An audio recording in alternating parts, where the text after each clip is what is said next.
Good afternoon. Magandang hapon po sa bawat isa at Happy New Year po. Pakibati po yung katabi ninyo ng Happy New Year. Yan. The Lord is good, di ba? Sige po, minsan ba, bigyan natin ng malakas na palakpak ng ating Panginoon. Yan. It's so good to be back in the house of the Lord. At alam niyo po, ngayon po ay first Sunday of the month and first Sunday of the year. Di po ba? Kaya nakakatuwa po sapagkat ang Diyos po ay tunay na mabuti, sapagkat minsan pa tayo po ay dinako niya dito po sa ating sa tahanan niya po.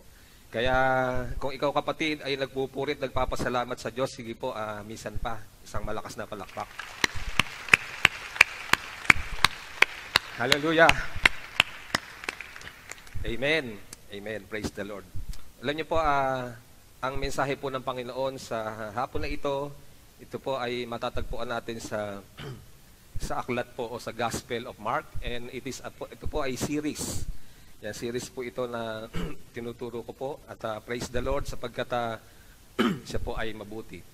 At alam niyo po, dito po kasi sa Book of Mark, in chapter 11 ay meron pong mga significant events na nangyari po rito. So yung una po ay it is about the cursing of the fig tree. Yan po ay ibig sabihin ang ating pong Panginoon ay hindi po siya natuwa nung nilapitan niya po yung isang fig tree na bagamat ay marami pong dahon ay wala po siyang nakitang bunga. And also, another significant events po dito po sa chapter 11 ng Mark, ito po yung cleansing of the temple. So ito po yung two of the most significant events na that preceded dito po sa ating pag-aaralan sa hapon na ito. At let me bring you in Mark chapter 11, verse 24 to 26. Verse 24 says, "Therefore I say to you, whatever things you ask when you pray, believe that you receive them and you will have them." Verse 25, "And whenever you stand praying, if you have anything against anyone, forgive him, that your Father in heaven may also forgive you your trespasses. And lastly, but if you do not forgive, neither your Father in heaven forgive your trespasses." So tayo po ay manalangin muna sandali at hilingin po natin sa Panginoon ang kanyang patnubay sa hapon na ito. Let us all bow down and close our eyes and let us pray to our holy God. Father God, in the name of Jesus Christ our Lord, we come before you, Lord, with so much humility, O God. We know, Father, and we believe and we acknowledge, Lord, that apart from you, we can do nothing, O God. Kaya po sa hapon na ito, minsan pa, kami po ay nagtitiwala na kami po ay sasamahan ninyo sa hapon na ito, and allow, Lord, your Holy Spirit to speak to us, to teach us, O Lord. Salamat, Panginoon, at sana po, bago kami lumisan sa iyong tahanan na ito, ay pagpalaan niyo po ang bawat isa. Salamat po, Diyos. Ito po'y aming dalangin sa pangalan ni Jesus. Amen. Sige po, minsan pa, palakpakan natin ang Panginoon. Amen. Praise the Lord. Alam niyo po, dito po sa ating binasa ay meron pong dalawang lesson po na itinuro po ang ating Panginoon. And it is very timely sapagkat alam ko po na, and God also knows na pag pumapasok po yung bagong taon ay bawat isa po sa atin ay may mga kanya-kanyang dalang panalangin. Diba? Sino po ba rito may mga panalangin? Yan. Amen, di ba? So, halos lahat po tayo pagpasok po ng bagong taon, meron po tayong mga panalangin. And it was so timely that dito po sa ating binasang passages ay meron pong dalawang bagay na tinuturo ang ating Panginoon patungkol po sa panalangin. Ito po ay lessons about true prayer. Marami pa po, pero dito po sa ating binasa ay dalawa po ang kanyang itinuro po. So first of all, let me begin. True prayer involves faith. Ito po yung unang bagay na sinasabi po ng passage, that true prayer involves faith. So let me bring you back in verse 24. And it says, "Therefore I say to you, whatever things you ask when you pray, believe that you receive them and you will have them." Now, what is the meaning of believe? Alam niyo po, yung pong believe dito ay, ito raw po ay may kahulugan na to entrust. Pagkatiwala. Yan, pagkatiwala. But some of the Bible expert ay ganito po nila define. Ito pong word na believe dyan. And they said that it means a constantly be trusting God. Constantly, ibig sabihin po ng constant ay hindi nagbabago. Hindi po yung parang ilaw na patay-sindi. So kapag daw po sinabi nating believe, ay ito po yung constant o patuloy na pagtitiwala sa ating Panginoong Diyos. Hindi po yung pagtitiwala na pagka alam mo na sigurado, ikaw ay nagtitiwala, pero pag alam mo na hindi sigurado, hindi ka nagtitiwala. So ang keyword po rito ay constant or constantly. And then another definition, ito daw po ay living in an attitude of dependence on Him. So another keyword po rito ay yung attitude. So pag sinabi po kasing attitude, iyan po ay nasa atin na. Di po ba nasa atin na? Sino po ba rito yung walang attitude? Lahat po tayo ay merong attitude. So pag sinabi po na living in an attitude of dependence on Him, ibig sabihin po noon ay sa iyong buhay, yun na po yung lifestyle, yun na po yung lagi mong ginagawa na ikaw ay umaasa sa ating Panginoong Diyos. So that is how the word believe there was defined. Alam niyo po, let me give you some background dito po sa ito pong passages na ito. Kasi po ang ating Panginoon ay meron po siyang ibinigay na tahanan para po sa mga Jew. And yung pong house na yon o yung temple, it was supposedly to be a house of prayer. Ang mga Jew, sila po ay binigyan ng ating Panginoong Diyos ng tahanan na kung saan ay doon po nila makakaniig sa pamamagitan po ng panalangin ang ating Panginoong Diyos. So, the temple was supposedly to be a house of prayer. But you know, in the passage of so many years, ang nangyari po dun sa house of prayer ay, ito po'y, pagbabasahin po natin yung Gospel of Mark chapter 11, ay ang nangyari po siya sa kanya ay naging, sabi po ay den of thieves. Ito daw po ay naging kanlungan ng mga, ano po ba yung thieves? Mandarambong, magnanakaw. So instead of it being a house of prayer, ito po ay hindi po naging ganon. So ang ating pong Panginoong Diyos ay siya po ay lubhang nalungkot sapagkat hindi niya po nakita na yung kanyang tahanan ay naging totoo para sa kanyang purpose. And then also, the Jew or the nation of Israel was to be a believing people. Sila po ay pinili ng ating Panginoong Diyos from the many nation para po sila ay maging believing people. Ibig sabihin, the Jew, the believing people, ay dapat po sana ay nasa house of the Lord in the temple and they will be praying. But you see, nalulungkot po ang ating Panginoon kaya nung dumating ang ating Panginoong Jesucristo ay meron po siyang hinahanap sa kanila po. At and one of them, ito po ang gusto ng ating Panginoon. God wants to produce fruits in the lives of His people. So, sino po ba yung people? The people of the Lord ay, siyempre po noon ay ang mga Jew, Israelites. But today, who are His people? Yan. Pwede po ba makita ko yung God's people? Di ba? We are God's people.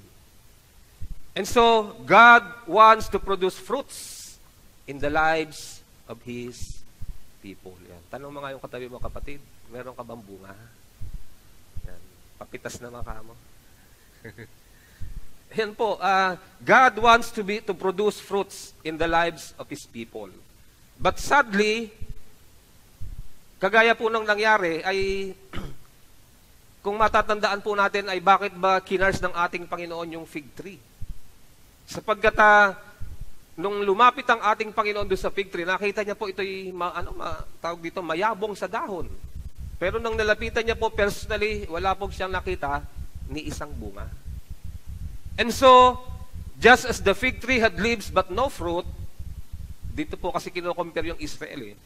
Just as the fig tree had leaves but no fruit. So Israel had a show of religiosity. Sa panlabas po, nakikita yung kanilang pagiging religyoso, but no practical experience of faith resulting to godly living. So ang ating Panginoon, naghahanap po, nung siya po ay pumunta dito sa lupa, naghahanap po siya sa mga chosen people, God's people, ng bunga. Pero siya po'y lubhang nalungkot sapagkat hindi po niya nakita ang bunga sa buhay po ng mga Jew during that time. Kaya sana po pag tayo po ay tinanong ng ating Panginoon, meron ba tayong bunga? Sana po ay meron makikitang bunga ang ating Panginoon sa ating buhay. Amen po ba yun? So palakpakan natin ang Panginoon sa kanyang kabutihan, and He will make our lives fruitful for Him. Amen. But you know, so nalulungkot po ang ating Panginoon sapagkat ito pong dalawang bagay na ito ay hindi po niya nakita. Ito pong dalawang mahalagang bagay na ito ay hindi niya po nakita doon po sa mga Israelites and even doon sa temple, which is supposedly a house of prayer, eh hindi po siya naging house of prayer. Kaya alam niyo po, nung dumating ang ating Panginoon ay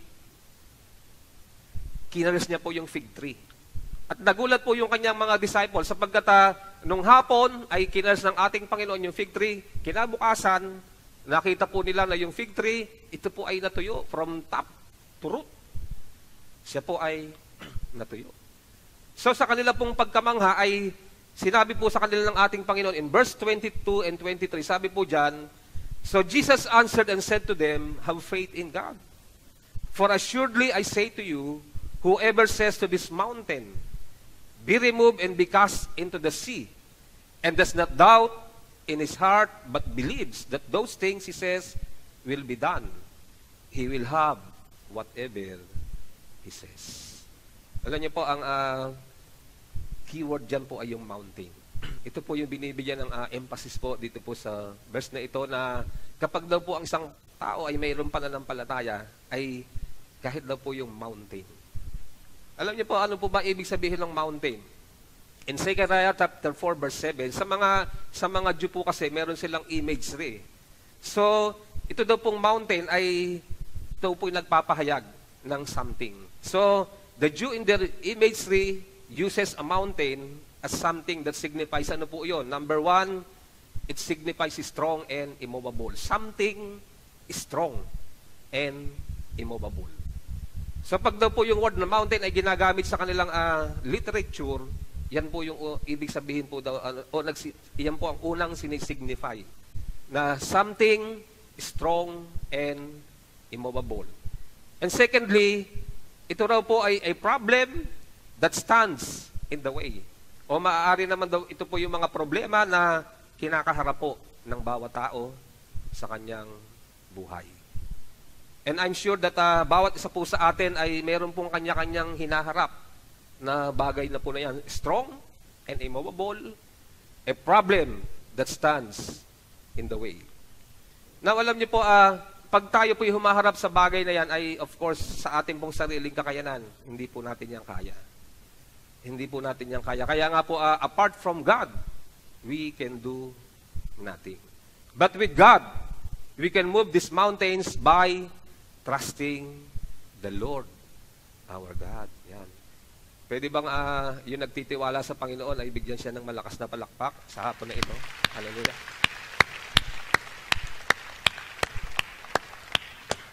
We can move mountains only by trusting God. Kaya alam niyo po, dahil yan po yung problema ng mga Israelites during the time, ang ating Panginoon, nung kasama niya po yung mga disciple, ay ang dami niya pong ginawang miracles. Miracles upon miracles, at ano-ano po yun. So siya po ay, ibig sabihin yung patay ay binuhay niya po. Yung patay ay binuhay niya po, and one of them is Lazarus, the most known na binuhay niya po. He raised Lazarus from the dead. And also, not only that, He drive out demons. Yung pong mga tao na nagkakagulo sa kanyang harapan, kapag ang kanila pong buhay ay ibig sabihin ay inaalihan po ng masamang espiritu, the Lord Jesus Christ, He drive them out.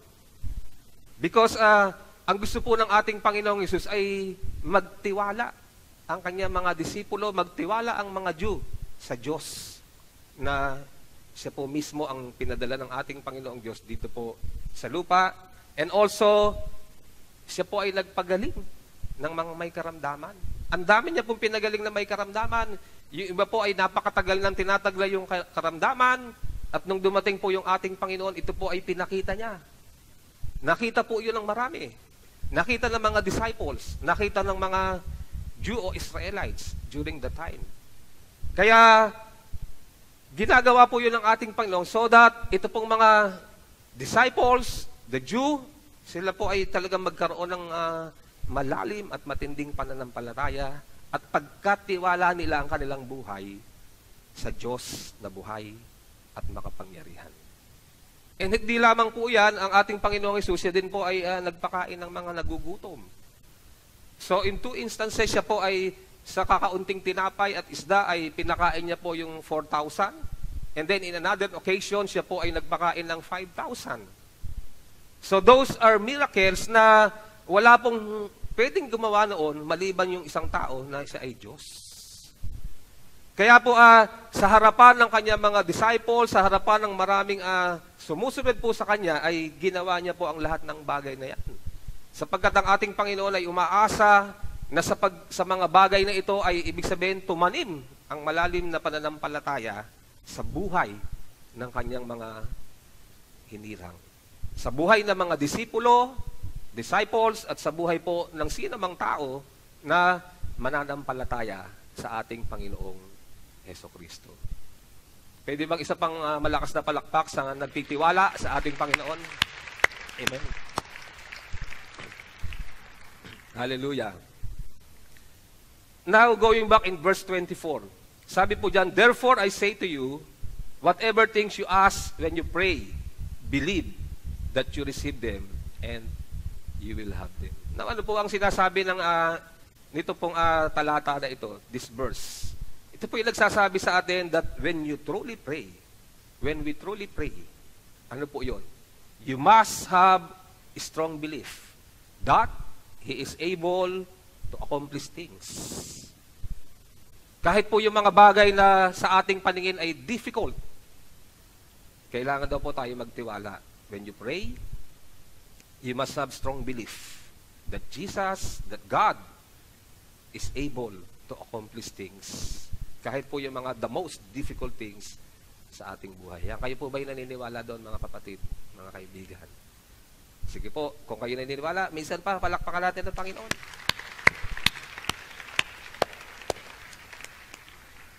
So kapag tayo po yung nananalangin, at kapag tunay ang ating panalangin, iyan po yung hinahanap sa atin ng ating Panginoong Diyos.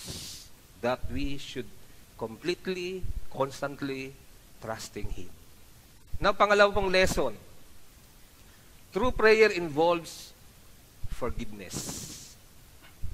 Ang tunay daw pong panalangin, ito po ay meron pong kasamang pagpapatawad. Now, let's go back in verse 25 and 26. Sabi po dyan, and whenever you stand praying, if you have anything against anyone, ano po sabi? Forgive him. That your Father in heaven may also forgive you your trespasses. But if you do not forgive, neither your Father in heaven forgive your trespasses. So ang sabi po dyan, kapag ikaw daw ay nakatayo at nananalangin, kasi po nung panahon nila, yung mga Pharisees ay kapag sila po yung nananalangin, mahilig po silang nakatayo. At kaya po sila nakatayo kasi gusto po nila kapag sila yung nananalangin ay kita po sila ng marami, naglalakad po sila sa kanto, sa kalsada. Kaya ganyan po yung kanilang manner of prayer. At ang sabi po dyan, and whenever you stand praying, if you have anything against anyone, ano po sabi? Forgive. Pero sabi po sa verse 26, but if you do not forgive, neither will your Father in heaven forgive you your trespasses. Alam niyo po, these verses ay nagsasabi po sa atin na tayo pala ay merong dalawang option. Dalawang option po ang pinapakita po nito. So yung number 1, we have the option to forgive. At pangalawa, we have also the option not to forgive. Kaya lamang po, ayon din po dito sa ating binasa, meron po iyang consequences. If you will not forgive, sabi po dyan, if you will forgive, your Father in heaven will also forgive you your trespasses. So, kapag ang pinili mo raw yung option number 1, to forgive, your Heavenly Father will also forgive you your trespasses. And then, opting for number 2, not to forgive, the consequence will be, you will not be forgiven of your trespasses. So tayo po, kapag tayo nagpapatawad, hindi po tayo pinipilit. Kasi mahirap po yung ginagawa mo isang bagay na ikaw ay pinipilit. But then, the Lord Jesus Christ, here ay tinuturoan po tayo that we have that option to forgive or not to forgive. So, meron din po yung dalawang consequences. So, the option is yours. The option is ours.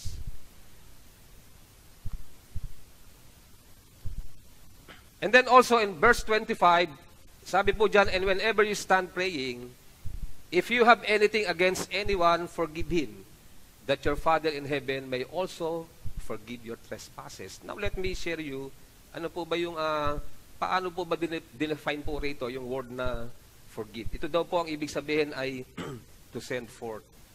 Yan, ipagpauna na. Forgive means to send forth.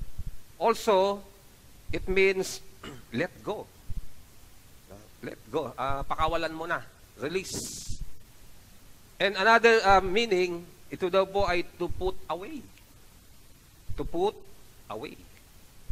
Yan daw po yung ginamit pong, nung ginamit po yung word na forgive, yan daw po yung ibig sabihin, o yung meaning nito pong word na forgive. To put away, to let go, and also to send forth. Now, alam niyo po, meron po isang manunulat. Ito po yung sinabi niya, ito po yung quotation niya, and I quote, na sabi niya, he that do not forgive burns the bridge over which he himself must need pass. Kapag daw po ang isang tao ay, halimbawa po siya ay nananalangin, hindi po siya nagpapatawad dun po sa mga nakasakit sa kanya, para niya raw pong sinunog yung tulay na kung saan ay dadaanan niya rin yun. So, ibig sabihin, kapag ikaw po'y nananalangin at meron ka na naiisip na nagkamali sa iyo at hindi mo mapatawad, ayan po, pinutol mo o sinunog mo yung tulay na kung saan ay dapat doon ka rin dadaan. So, ibig sabihin, pag nasunog yun, ano mangyayari po? Hindi ka na makakatawid. So, yung sarili mo ay, ibig sabihin, pinutol mo yung access para ikaw ay makatawid doon po sa kabila. So that is how that person described kung paano po yung mangyayari kapag ang isang tao ay he opted not to forgive. The option, yan po yung kanyang pinili. At alam niyo po, sa buhay po ng isang tao na hindi po siya makapagpatawad, ay yan po yung kanyang, yan po yung nasa kanyang sarili, yan po yung kanyang ipinamumuhay. Siya po ay merong galit. He hate the person. At meron din po siyang grudge. Yun po yung hindi lamang po nasa kanyang puso at laging nasa isip. And also, he is meditating or he or she is meditating revenge. Gusto niya pong makabawi. Gusto niya pong gumante. And not only that, he take all occasion. Siya po ay naghahanap, sumisilip ng mga pagkakataon wherein he could speak ill of that person involved.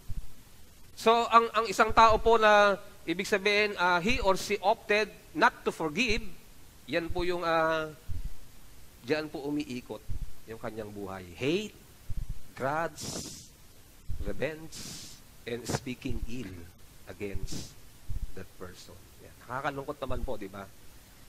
Now, going back in verse 25, sabi po diyan, whenever you pray, whenever you stand praying, and if you have anything against anyone, forgive him. Alam niyo po, dalawang bagay po yung nakikita ko po dyan, at it talks about position. Ito pong stand ay, ito po yung physical position kapag ang isang tao po ay nananalangin. One of the positions kapag isang tao po ay nananalangin. But today, in our time, kapag tayo po ay nananalangin, some of us would choose to sit, to kneel. Yung iba naman po sa atin ay nagpapatira pa, at yung iba naman po ay nakaupo, o whatever position. But you know, alam niyo po, ay yung ating physical position, it doesn't matter kapag tayo po ay nananalangin. Ang importante po sa ating Panginoon ay the position of our heart, which is to forgive. The position of our heart, which is to forgive. Now, ano po ba ang kalagayan ng ating puso? In relation to God and in relation to others. What is the position of our heart? Kasi po, kapag isang tao po ay, ibig sabihin, he opted not to forgive. Ibig sabihin po noon ay meron po siyang nilagay na hadlang. Do you still remember the meaning of forgive? To put away. If a person would choose not to forgive, there is something na hindi niya po tinatanggal. So, dito po ay pinapakita the position. Whenever we pray, what is our position? What is the position of our heart? What is our relationship to God and to others, to our brothers? Sa Diyos po, yan po ang it matters so much to God, the position of our heart. Kasi po gusto ng ating Panginoon, tama po ang ating relasyon una sa Kanya, at hindi naman po pwedeng magiging tama yung relasyon natin sa ating Panginoong Diyos kung hindi tama ang ating relasyon sa ating kapwa, sa ating mga mahal sa buhay. So this position, this heart position, it does matter to the Lord, our God. The physical position, kahit po tayo nakatayo kahit tayo nakaupo, kahit ikaw ay nakapatira pa, pero kapag hindi tama ang ating puso sa ating Panginoong Diyos, iyon po ang talagang magmamatter, the heart position of a person. Now let me share you, ito pong nabasa ko na isang quotation again. Sabi po dito, a person who will not forgive, ano po sabi? Needs to be forgiven. Ang isang tao na hindi po marunong magpatawad, sabi po ay kinakailangan na po siya ay tumanggap. O siya po ay nangangailangan ng kapatawaran. And then ang sabi niya po, to continue, sabi niya, if there must be something between you and a brother, ano po sabi? Let it be God. Kung meron man daw po namamagitan sa atin at sa ating kapatiran o sa ating mahal sa buhay, let it be God. At kung hindi po yun ang Diyos, yung pong definition ng forgiveness, put it away. Put it away so that God can feel that in between.